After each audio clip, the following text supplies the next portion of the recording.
नमस्कार। चलतु प्रथम नजर पकईना आज अनुष्ठित होगा किसी गुरुत्वपूर्ण इवेंट उपरे।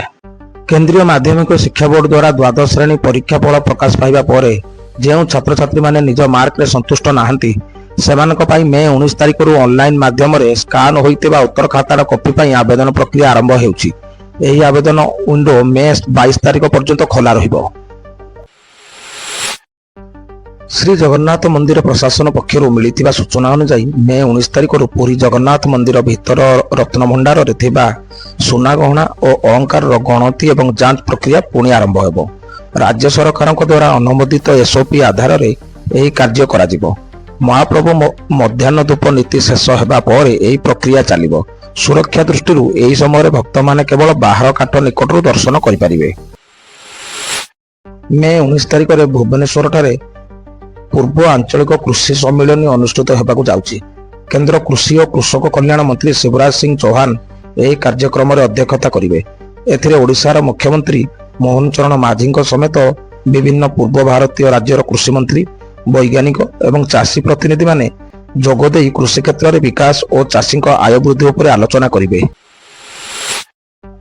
हाईकोर्ट रे वर्चुअल मोड रे सुनानी हेबो। राज्य में जारी रही जालेनी संकट को दृष्टि रखी एवं सुप्रीम कोर्ट का निर्देश अनुसार कटक स्थित ओडिशा हाईकोर्ट को समस्त बेंच मे 19 एवं 21 तारिख में संपूर्ण वर्चुअल मोड रे कार्य करेंगे। यह सहित ग्रीष्मकालीन छुट्टी समय वर्चुअल मोड रे कोर्ट चलिबो बोली रजिस्ट्रार जनरल सूचना देइछन्ति। प्रधानमंत्री नरेंद्र मोदी निजर विदेश गस्त समय मे 19 तारिख में तृतीय नॉर्डिक इंडिया सम्मेलन रे जोग देबे। यही सम्मेलन में नॉर्वे, स्वीडेन, फिनलैंड, आइसलैंड एवं डेनमार्क प्रमुख नेता माने अंशग्रहण करेंगे। यह पूर्व मे 18 तारिख में प्रधानमंत्री मोदी को नॉर्वेर सर्वोच्च नागरिक सम्मान grand cross of the royal नॉर्वेन order of merit रे सम्मानित करा जायछि।